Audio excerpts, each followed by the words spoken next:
Okay, okay, we're going to talk about Makos tonight. It's been a while, too long. So I wanted to focus on a couple of points that Maseches Makos has harped on.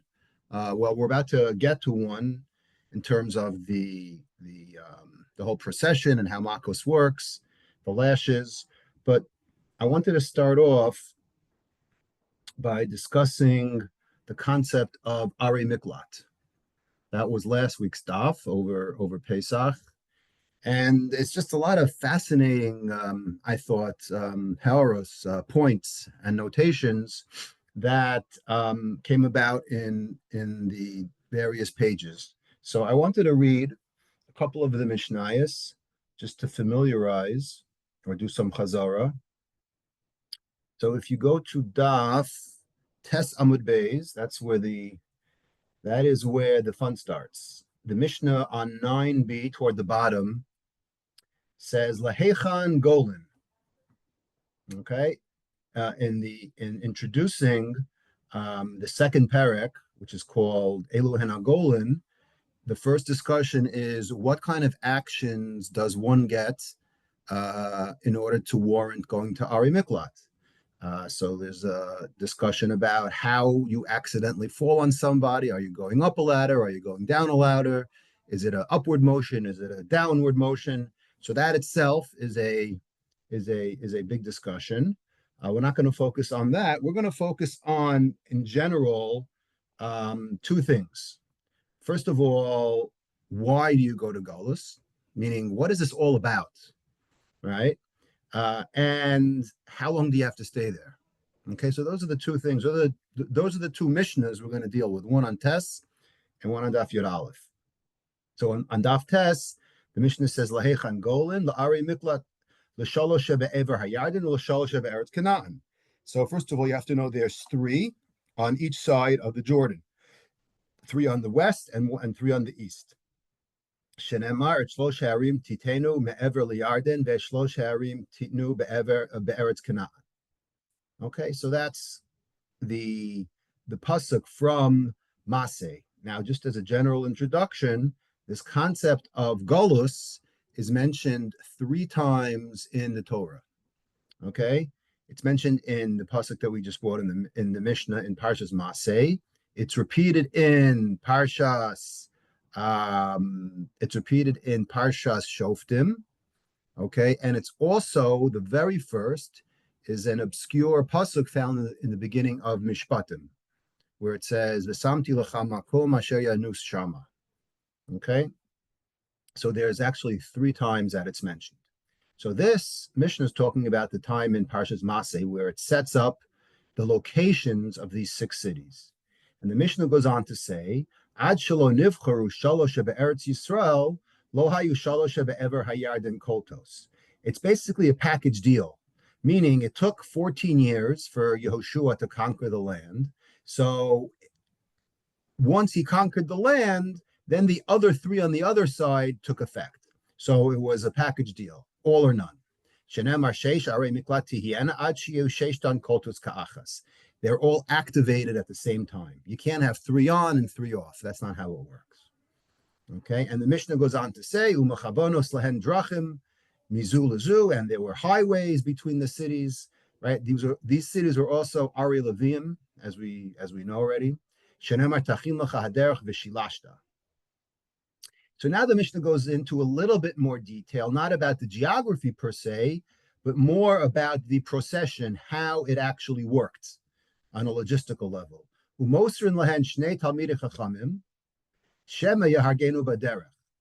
Okay, and they spoke to this person. Okay, he had two bodyguards basically watching him. Why were they Talmidei Chachamim? Why weren't they bodyguards? Okay, that's an interesting discussion. We're not going to talk about now. But there were two people, because after all, the Goel Hadam, the relative of the person who was murdered, has his crosshairs ready, right, for this murderer. So we want to at least give him an opportunity to run away, right, to have a head start and run to that city of refuge. So at least, we want to give him the opportunity to get there alive. Okay. So Rab Meir Omer Afu Medaber Atzmo Shenem of Zed Var Harotzeach. And Rashi explains that if the murderer happens to meet the Goel Hadam, you say, listen, don't kill me yet, give me a chance. After all, it's not really my fault, right? So he does have, so this murderer, right, on his way to exile, has to somehow protect himself. So he has to smooth things over with this Goel Hadam. Okay.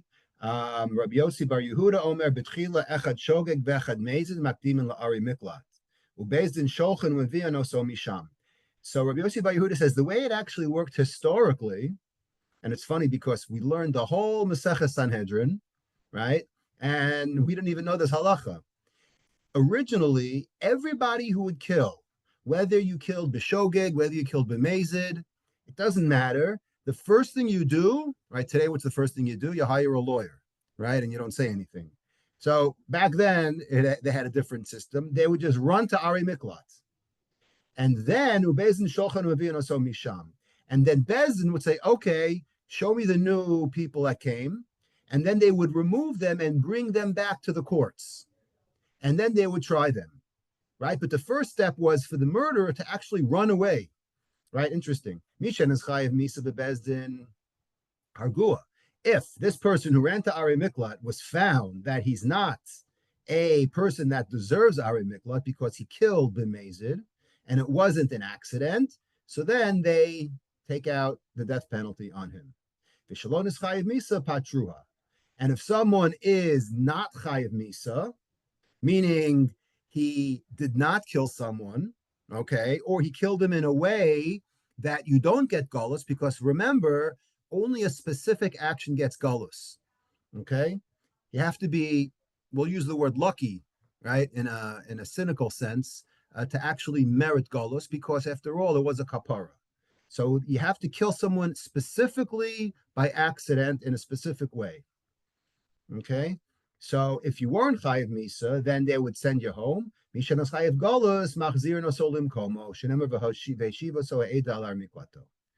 the Mishnah ends off by saying, if you actually were a bar golus, right, you deserve to go to golus, then that is where you ended up. They sent you back. Okay, so this is the daf from Daf Tes, about 11 days ago, a week and a half ago, that we had during the Pesach holiday, in case you missed it. I'm going to go read now the next Mishnah, because the next Mishnah on Daf Yud Aleph, Amud Aleph, talks about how long a person has to stay there. Okay? Let me just find it here. Yud Aleph, Amud Aleph. Here we go. Echad mashuach b'shem hamishcha v'echad hamuruba b'bgadim v'echad she'aver mimishichaso machzir nes harotzeach. So the way the Mishnah introduces the concept of, okay, now you're there. So the Mishnah says, well, if you look at the psukim that we're going to see in a second, you have to wait until the Kohen dies. Now, there's different flavors of Kohanim. You could have a Kohen that was anointed with the special oil, or if the oil wasn't available for whatever reason, the one who put on the special clothing, right? Or the Kohen that is already replaced.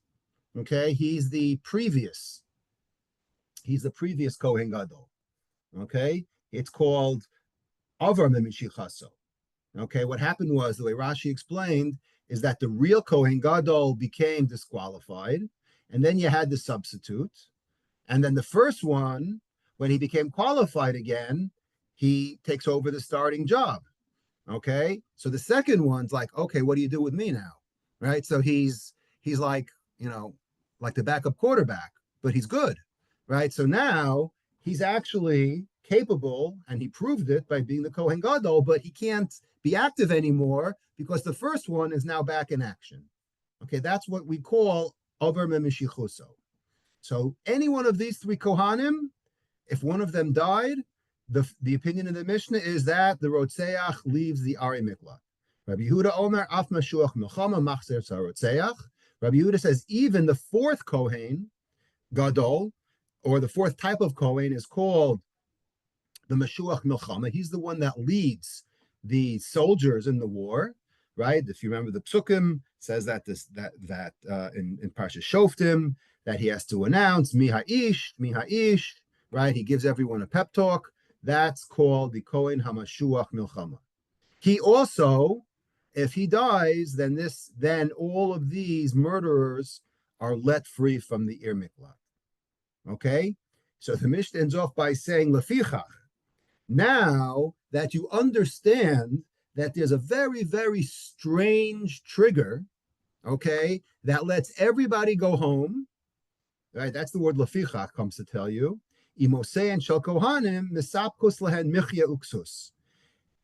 The mothers of these kohanim said, "Oh my God, my son, who is now the kohen, his life or his breathing every day is preventing all of these people from coming out of jail. If he were to die, so many people would be happy." That's a very, very eerie feeling to know that your son's life, right, is every day, right, in danger of people wanting him to die. Not that they're going to actively hunt for him to die, but people are going to pray that he dies because it's in their best interest for this Kohen to die so that they could have a exit to go home. So therefore, the mothers would get together and say, listen, we got to make sure that these people living in the Arei Miklat have enough food and they have sweaters in the winter and they have bathing suits in the summer and they can hang out and, everything is going to work out for them. We want them to have a pleasant stay so that these people don't form Tehillim groups and pray every night that these Kohanim drop dead. Okay, so that's the Mishnah, and that's where we're going to stop in terms of the actual halachas that we see from the Mishnah. So the first Mishnah discussed the concept of galus, getting there, and the second Mishnah discussed this concept of the Kohen Gadol dying. So as we always do, I want to go back to the basics. Okay, let's look at the psukim, specifically from Parshas Maseh, and let's try to figure out what this whole situation, right? It's very, very strange. The fact that, you killed someone, so you don't go to jail, right? That would be one thing. You go to a city where you're in exile, and the only way for you to leave is by a fluke. Not that you deserve to leave, not that you are rehabilitated. It has nothing to do with your personal rehab, right? Like today, when you're up for parole, they check you out. Are you better? Have you learned your lesson? Were you a good, person in jail? It's all irrelevant.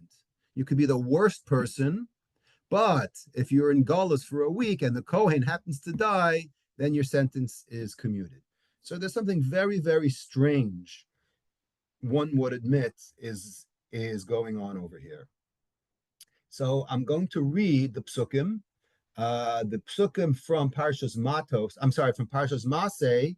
I am in Bamidbar chapter 35, Perek Lamed Hey, verse 11.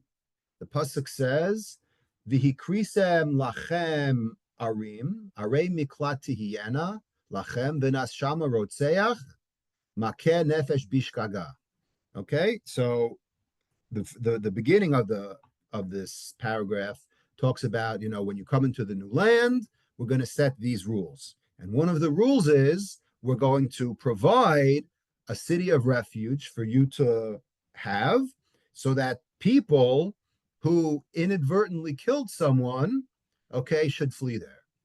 And next pasuk says, "V'hayu lachem ha'arim la'miklat migoel."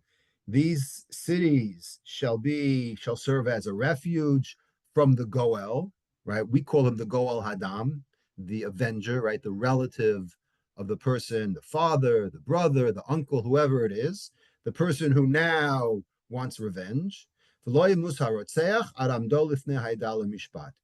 that the killer can't die until he stood trial, okay, by the court. Okay, and you're going to have 6 of these types of cities, and we know that these 6 were part of the 48 cities that the Levium were granted. We know that the Levium didn't get a nachala, a portion of Eretz Yisrael like the rest of the Shvatim. They had cities that were scattered throughout the country. So let's start off with the Rabbeinu Bachya. Okay, we always like to quote him.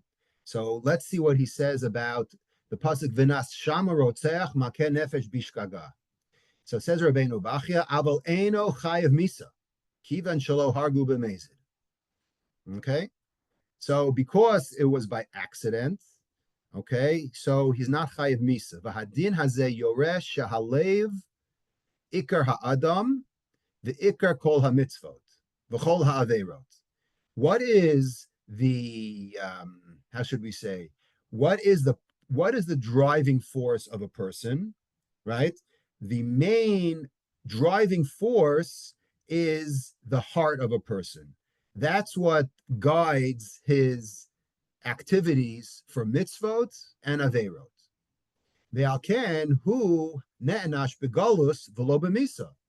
So therefore what? If this person really didn't have in mind to kill somebody, okay, okay, therefore he gets galus because he didn't want someone to die. Someone died inadvertently. So the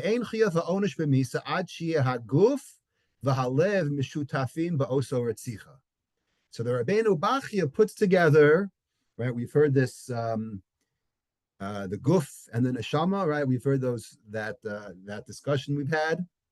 So here it's not the guf and the neshama, it's more, right? I remember that Gemara in Sanhedrin and at the end of Chelek where it talks about the guf and the neshama get together and they each one says it's not your fault, right? It's not my fault, it's not my fault, but you put them together and you have one body, right? That's a little bit different. But here we're saying that the guf and the lave partnered up in the murder. That's when a person would be chayiv misa, right? Today, in today's society, they call it premeditated murder, meaning I knew exactly what I was doing, and I was happy and I was satisfied with the result. Those are the criteria of the death penalty today. Haguf b'tnuato v'halev b'chavanato. When the guf does his action and the lave has intent. But because the two didn't jive, meaning you either didn't have intent or you didn't have kavana, right? You didn't have the kavana in the heart, or the body was doing something, meaning I had kavana to chop down a tree, and unfortunately, I didn't see a guy standing behind it.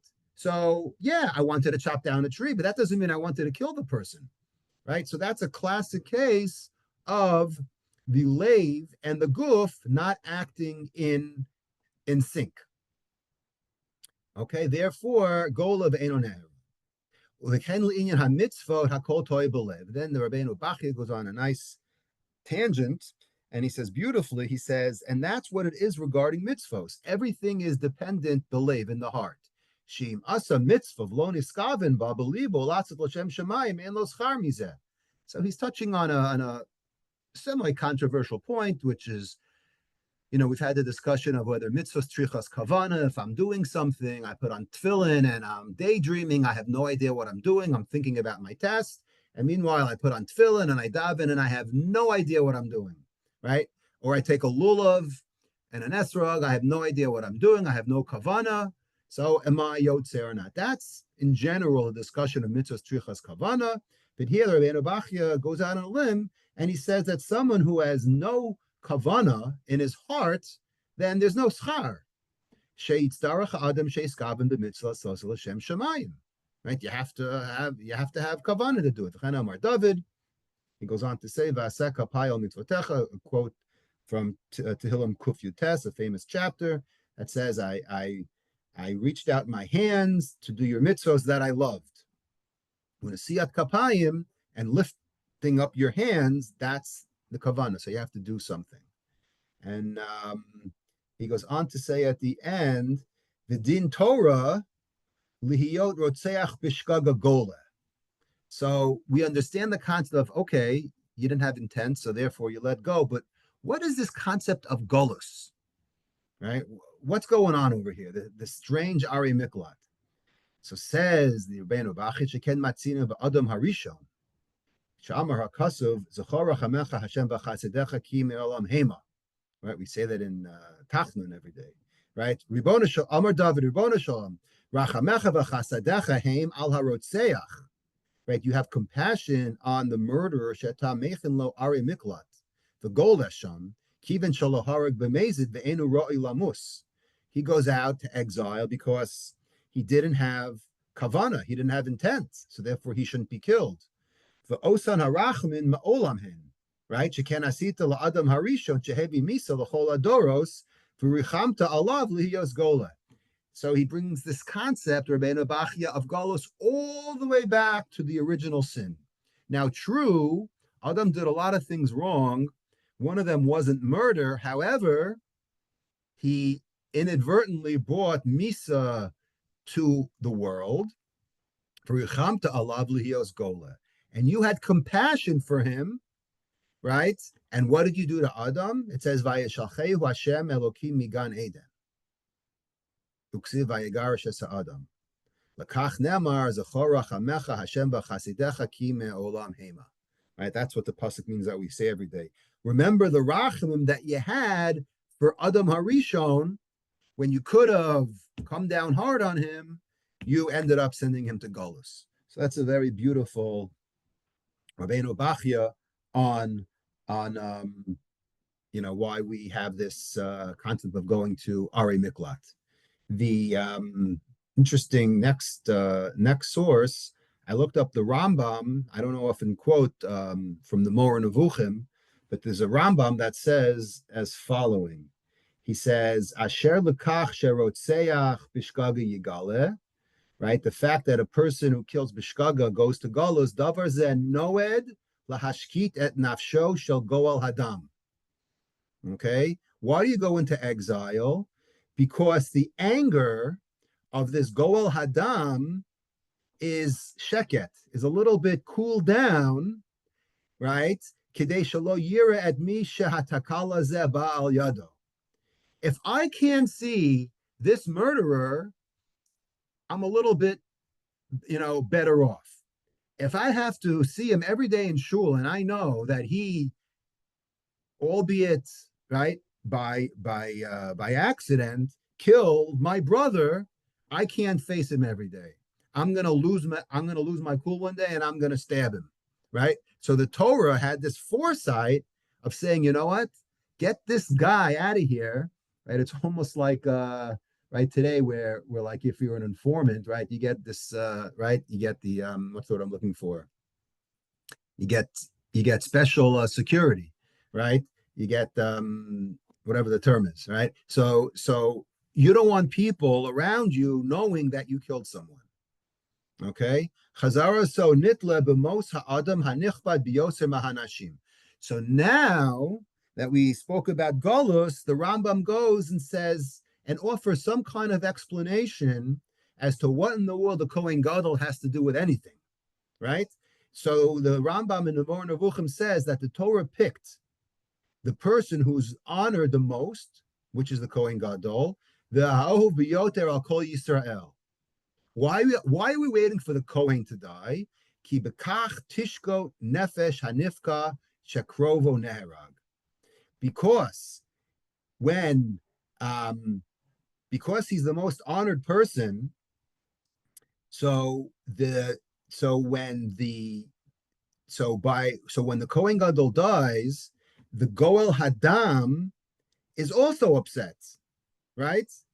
Kizeh tavua b'teva hadam, because this is, and this should, if anybody remembers from a few years ago, right? We had this discussion about Schadenfreude, right? If everybody else is upset and I'm upset with them, do I get a little bit more happy knowing that everybody else is upset if we're all in the same boat? So because the fact that everybody is mourning for the Kohen Gadol, right, it takes a little bit off of the mourning that I'm doing for my cousin or for my relative that was killed, right? Ki kol mi shaba alav tzara, kishetavo al acher tzara kamohu, o gedola mimenu, hu yimtza bekach nechama al asono, right? People feel a little bit better, right? If you lose your job, you feel pretty terrible. But if you find out the next week that 3 people on your block lost their job, it hurts a little bit less, right? And if you remember, we had this concept by the mitzvah of Tkiya Shofar of Yovel, right? The Sefer HaChinuch discussed why in the world do you have to blow the shofar, right? Every 50 years by Yovel, and then the servants go out. And he went on to explain that when your servants leave, it's very hard. Someone who's been for you such a long time and helped you and your family, and now they're leaving. But if everybody's in the same boat, right? Everybody's slaves are leaving, so it hurts a little bit less, right? So that concept of I guess it's reverse Schadenfreude because you're not happy about other people's misery, but it makes you feel a little bit better. So therefore, he says, the Rambam says you have some nechama. Ve'ein lanu ason gadol yoter shel mos adam mimenu shel kohen gadol. And there's no death that causes more grief to anyone than that of the Kohen Gadol. So here we have the Rambam putting everything into perspective. I just wanted to throw in, only because I was looking at all the Mefarshim, and usually when we're analyzing psukim, you're always going to find a controversial Rashbam, right? Because the Rashbam is a very, very pashtan.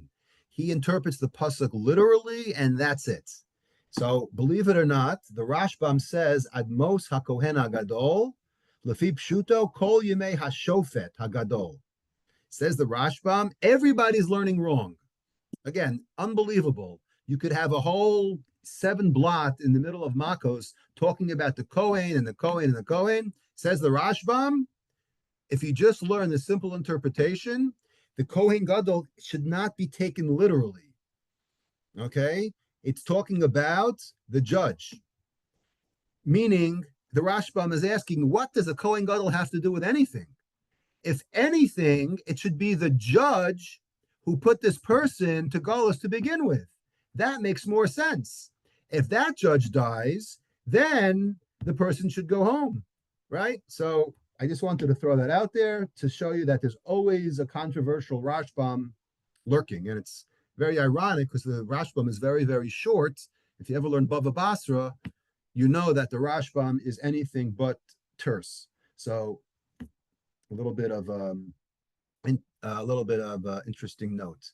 The Chezkuni says, what does the Kohen Gadol have to do with anything? Why are we waiting for the Kohen to die? Shalo yihiyu ha'olam maranin al Kohen Gadol, kishiyiru harotzeach yotze chutz la'ir miklat. Right? We don't want the people, right, to accuse the Kohen Gadol, right, of not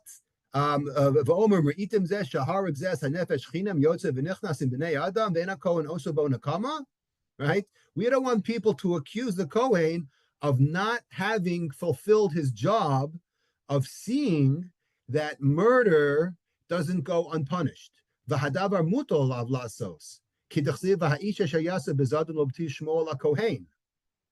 Because the pasuk says in the beginning of Shoftim that the person who does something willingly against the words of the Kohen,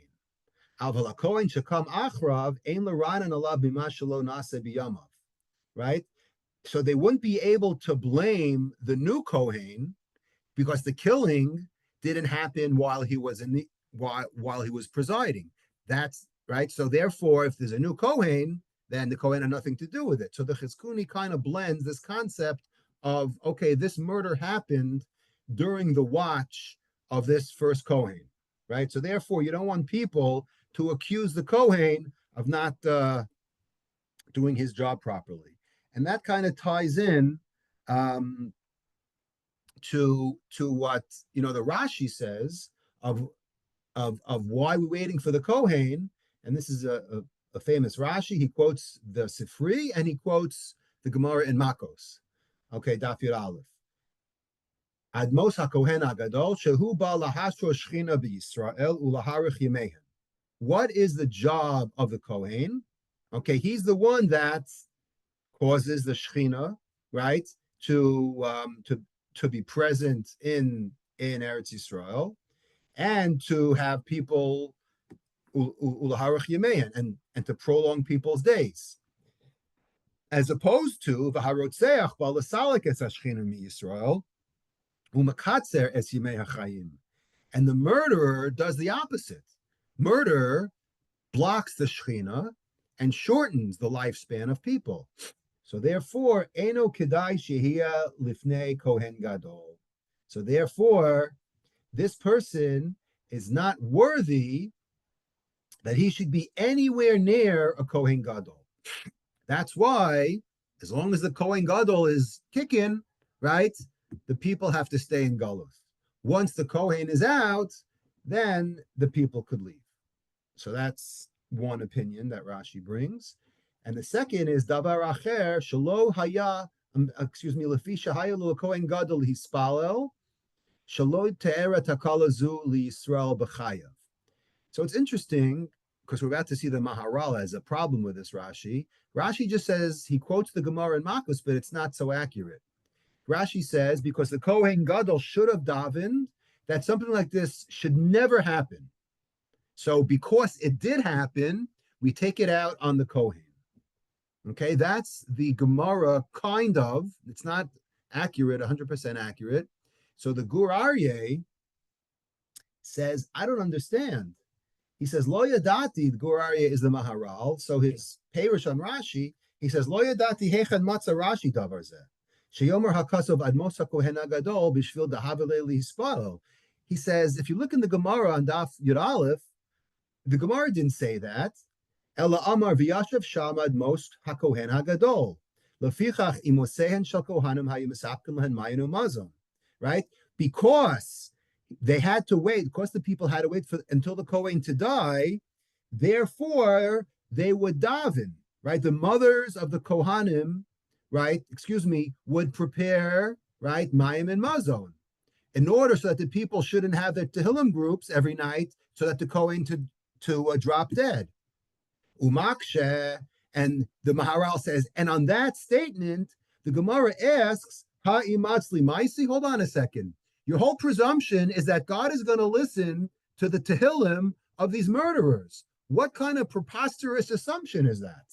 Like, that's what we're worried about? We have this reason about it's all triggered by the Kohen, and therefore the mothers were worried. Why should the mothers be worried? Who cares if they get together and pray for the Kohen to die, right? You think that's going to work? V'haksiv kil as chinam lo tavo. Gemara quotes a pasuk in Mishlay in Proverbs that says that someone who wants to curse someone and has no reason, it'll never come true. Umitaretz, and the Gemara answers, no, dahavile lehispalo al doro. No, because the Kohen, where he went wrong, is that he should have davened for his generation. But that's not the reason. Yes, the Kohen should have davened, but the Gemara doesn't think that that's the reason why the trigger for them to come home is the death of the Kohen. Lo amru zeh. Yes, Shmuel. Doesn't the Gemara give an example of Rabbi Yeshua ben Levi where a lion died, or a lion killed somebody, and 3 days Eliyahu didn't come? Right. Because he should have, because he was wrong. He should have been davening. So right. We see he shouldn't have given up hope. Right. So it was his mistake. So that's the proof for Rashi. Okay. That's a nice okay. Anyways, so the Maharal ends off by saying, so the Hatamu Kumosha Darshu Besifri Kidlael, right? The reason is not because of the second shot in Rashi, it's because of the first shot, that the Kohen represents Shechina and Arichas Yamim. Don't think that the Torah pins this whole trigger of going home is that so people should daven that he dies.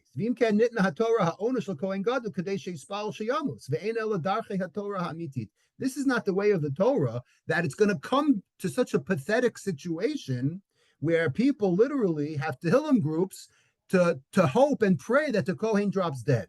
So this whole thing, right? The Maharal is not very accepting of the Davar Acher in Rashi. Be that as it may, I wanted to share another pshat, a very, very beautiful pshat I saw from the Ksava HaKabbalah. We always get great nuggets out of the Ksava HaKabbalah. He says, "Lefi she'inyane chiyuhe hagalos ein safek sheyu hamikra mishtanim mizel hazeh." He says, if you think about it, and again, if you understand how the criminal system works today, right? This is all basically what, for the most part, the examples we learned in the second perek is what we call involuntary manslaughter, right? Even the Torah itself sets up the situation in Parsha Shoftim, Asher Yavo El Re'ehu Bayar, right? Yachtov Eitzim, Venidach Hagarzen, right? And the person's chopping wood, and he goes with his axe, and the blade falls off, or he chops the tree, and the tree something happens. So let's call that involuntary manslaughter. That's one way of doing it, right? I could bump into somebody, or take today, for example. I could kill someone accidentally. I could be driving. It could be bad weather, right? I could, right? If you think of a worse example, I kill someone accidentally. I'm a drug dealer, right? Whatever it is, pick your case of involuntary manslaughter where I didn't, right? I was just negligent. So what degree, right, makes you culpable? So the Torah doesn't give different, this person should get this amount of time, this person should get that amount of time. Everybody has the same amount of time, right? So it all depends on the Kohen. So the point that Ksava Kabbalah makes is shekol echad lefi hakavanu lefi hamikra yischayev hagalus, right? Everybody will have a different set of circumstance, but they all go to Golus. Vafilu bedat hanimusit yechayevu leechad Golus shana achat, l'sheni shlosha, u'l'shlishi eser shanim kifi ha'inyan. And if you think about it, if Golus is full of 1,000 people, and one day the Kohen dies, so everybody retroactively served a different amount of time, right? One person is in there for a year. You could have a guy who literally just killed by accident, and he's there for 5 hours, and the Kohen Gadol dies as soon as he gets there. So he had a 5-hour sentence.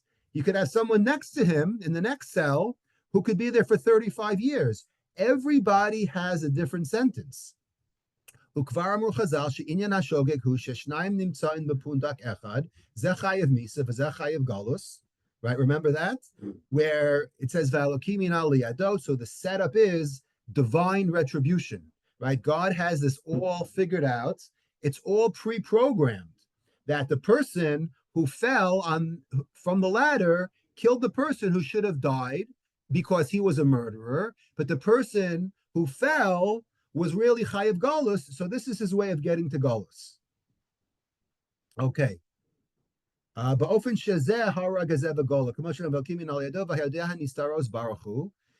one who understands the hidden ways of God,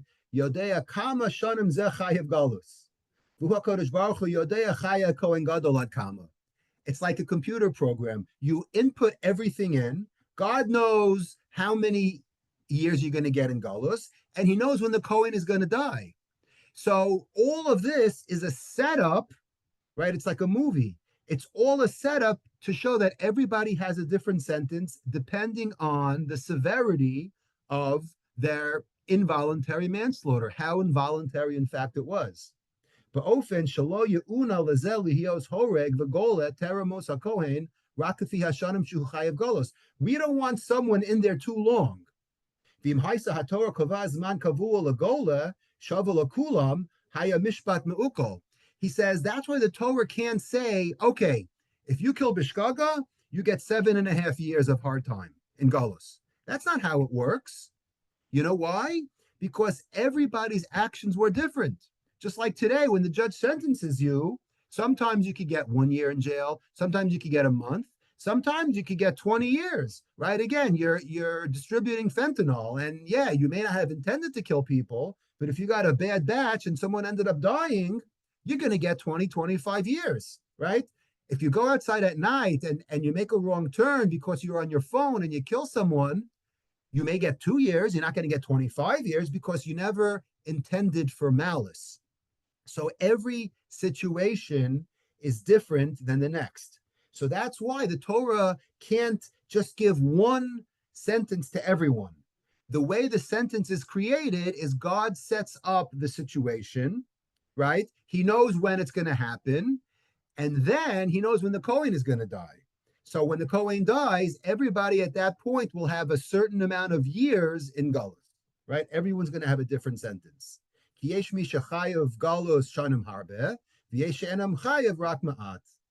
a very beautiful, interesting way the Ksava HaKabbalah explains why the Torah can't just say, okay, there's one sentence for everyone.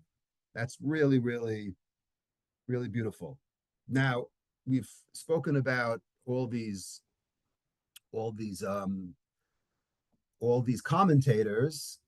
We always like to end off this topic with the Sefer HaChinuch, because the Sefer HaChinuch does a lot of reviewing of the various shitas, but we're going to see what the Chinuch is going to harp on. Okay, this is Chinuch mitzvah number 410. Mitzvat Beis Din l'shloach mak nefesh bishkaga me'iro la'ari miklat v'al ha'retzeach ba'atzmo l'echet sham. That is a very big heading, because he gave the two hints, okay, that the Sefer HaChinuch is harping on, which is, it's a mitzvah. Great. Who is the mitzvah on? So the Chinuch right away shows his cards. He says it's a mitzvah on the court to send this Rotzeach to the Ir Miklat, and it's a mitzvah on the Rotzeach himself to go. So he already answers the question, who is the mitzvah on? And he says, Shenitztabu bezin shel Yisrael lishloach maka nefesh bishkaga me'iro ulhoshivo ba'ari miklat shenemer vehishivo aso ha'eda al Ir Miklato v'yashav ba ad Moshe Kohen Agadol. Great. So he quotes the pasuk, and he says, Shenitztavu bezin shel Yisrael. This commandment, we have this a lot of times. It's not just a commandment on the person. It's that this has to be carried out. It has to be sanctioned by the Bezdin. The gam hamake gam hu b'chlal mitzvah sezu. Also, the Rotzeach has to participate in it, or else there's no mitzvah done. If he says, no, I'm not going, and he takes his chance, then it's open season on the Goel Hadam. He could attack him, right? So therefore, we see very, very clearly it's a mitzvah on the Rotzeach also. The Torah commands the Rotzeach to sit in the Ir Miklat. So, sounds very simple, right? You think anybody argues? Absolutely. The Rambam, I'm quoting from mitzvah number 225. What's the mitzvah? Shetzivana lahotzi maka nefesh bishkaga me'iro le'ir miklat. To take the person, right, the person who killed by accident, from his ear to the Ir Miklat. V'husha amru yisparach v'yashash Moshe Kohen Gadol v'shin sifra v'yashash sham enu yotze misham la'olam, and he's stuck there forever. Shenemar sham tiya misaso sham tiya kfuraso. So that's it. The Rambam apparently disagrees, and he says that we have to remove this killer. The Bezin has to remove this killer. There's no mitzvah on the person himself. So that's what in the world of Hakiras, right? Because whenever you have a discussion or a disagreement between the Rambam and the Chinuch, you always ask yourself, why is the Chinuch including the mitzvah is on Bezdin and the actual murderer, as opposed to the Rambam that doesn't talk about the murderer at all? It's just worried about it. So one of the possibilities is, well, how do we think of this whole concept of going to Golus? It sounds like it's a penalty, right? So if it's a penalty, right, who carries out penalties? The court, right, carries out penalties. But as we call it, an onesh. But if this is at the end of the day is hatzala, right, for the own person, then the focus is on the person and not the court. Get it? So that's really what's known in this Hakira world as the way of looking at the two sides of the coin. Is it that Bezdin, just like Bezdin carries out the death penalty, they carry out Malchus, they carry out Skila, they do Malchus Mardus, and another one of their functions is that if someone kills Bishogeg, they make sure that, right, you remember the Mishnah said, we even have two bodyguards that escort him, so Bezdin has to do that. Or is the focus, no. The focus is on Hatzalah, on saving this person. Forget Bezdin. It's in this person's best interest, because if he doesn't go to the Ir Miklat, then he's never going to sleep again at home, because he's always going to have one eye open, waiting for this Goel Hadam to come and shoot him. So that's an interesting way of looking at this. If you look at the next paragraph in the in Sefer HaMitzvos, let me just open it up.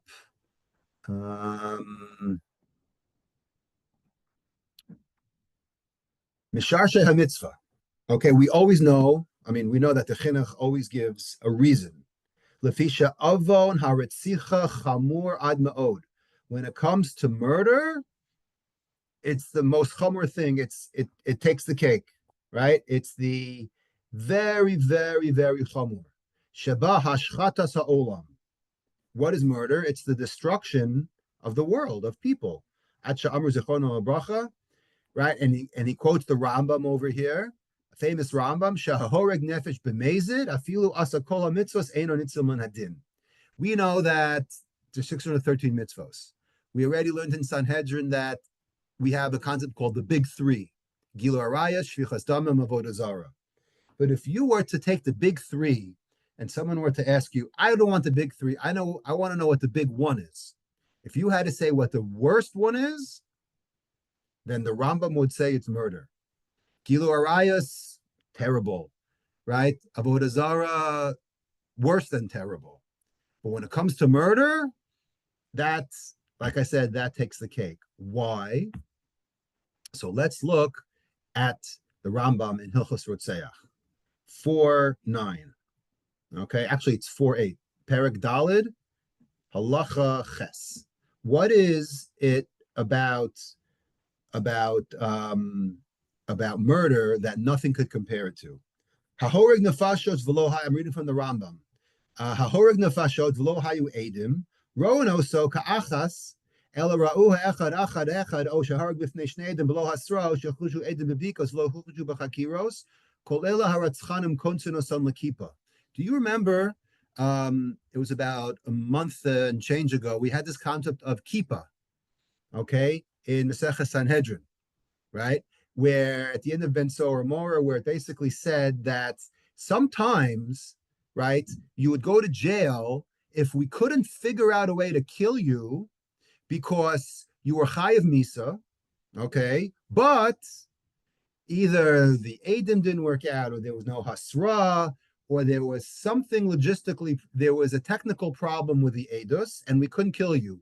But Bezdin knew, all right, you want to call it the OJ scenario, right? We all knew that this person was chayav misa, but we couldn't get him. So what, you know what they did? They would put him in a kippah, they would put him in jail. They'd feed him, sporadically. and then he would blow up. So that's what they would do to someone who they really believed was Chayiv Misa. Says the next Rambam. Now, you could get Chayiv Misa for doing a lot of things, right? We just learned Sanhedrin. There are many, many sins that you could get to be Chayiv Misa. But says the Rambam, what specifically did this person have to do in order to earn the kippah? So the next halacha test, this happens to be a das yachad of the Rambam. Other Rishonim argue on this point, but the Rambam sticks to his guns, and he says this only applies, this concept of going to jail and they torture you, if we could use that word, is only in a certain case. It's not for everyone who's chayiv misa. This is not done for 99% of the people who are chayiv misa. It's only for murderers. Murderer, says the Rambam. What do you chayiv for murder? Skilas reifa hereg or chenek. You're chayiv chenek, I believe. Chenek, if you remember, is the best, if you want to call it that, of the misas. It's number 4. So shouldn't you get skila for murder? So that's what the Rambam says. Even though you wouldn't think ordinarily that there are worse things than murder, because after all, murder gets only chenek, and let's say Shabbos gets skila. So you're going to say, who is the worst person? Someone who murders or someone who mows their grass on Shabbos? Most people would say a murderer is a worse person than someone who mows their grass on Shabbos, right? Most people would agree to that. However, the misa you get for mowing your lawn is worse than for killing people, believe it or not. But the Rambam says, I don't care about what kind of penalty, I don't care what kind of misa you get. The fact that you're a murderer is the worst of them all. Why? Because what are you doing? He says, that's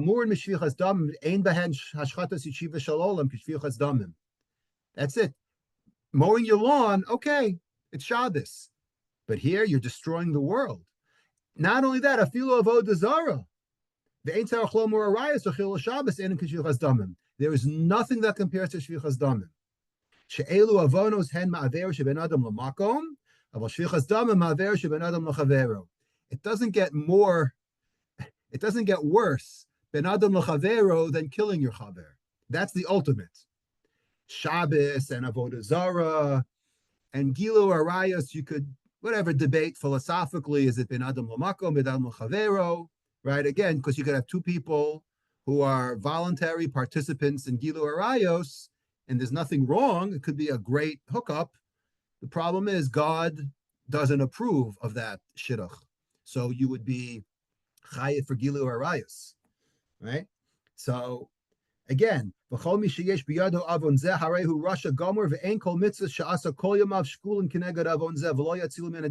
commit murder, there's no going back. You could do mitzvahs for 120 years. You'll never ever be saved from the din. It says in Mishlay, Adam ashuk b'dam nefesh. Se ulamad me'achav oved avodah zara. Right? Take Achav. Remember Achav from Sanhedrin? We spoke about him for a week a few weeks ago in Sanhedrin. He was Mr. Avodah Zara. Shenemar raklo haya ka'achav. Ukeshenistaru avonosav u'schiyotzav nei alokei aruchos lo nimtzu avon shechivu kliya v'lo haya sham davar achar sheshakol kenegdo el demei navos. You know, at the end of the day, what the nail in the coffin literally was for Achav? It was when he killed Navos, because his wife couldn't handle the fact that he had a great vineyard and she was jealous, and she said, if you remember the story. So he had all the Averas in the book. God said, I'm going to overlook everything. There's one thing I'm not going to overlook. And that's what brought him down, was murder. So why are we bringing this up? Great question. We're bringing this up because the chinuch, right, a few minutes ago said how bad Ritzicha is. So that's why afilu asakol mitzvos enu tzil min hadin. So says the chinuch, lachen ra'ui lemisha harag afilu b'shogeg. Now you're going to say, hold on again. He killed b'shogeg. Why are you giving me this fire and brimstone speech from the Rambam about how you could never cure murder.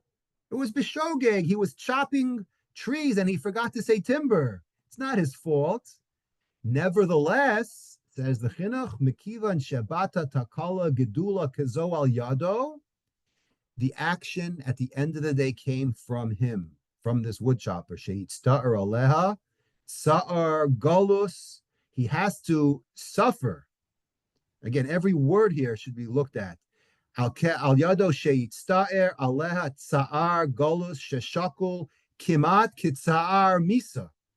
Golus is what they say, a shtickle death. Shenifrad ha'adam me'ohavav u'me'eretz moladato.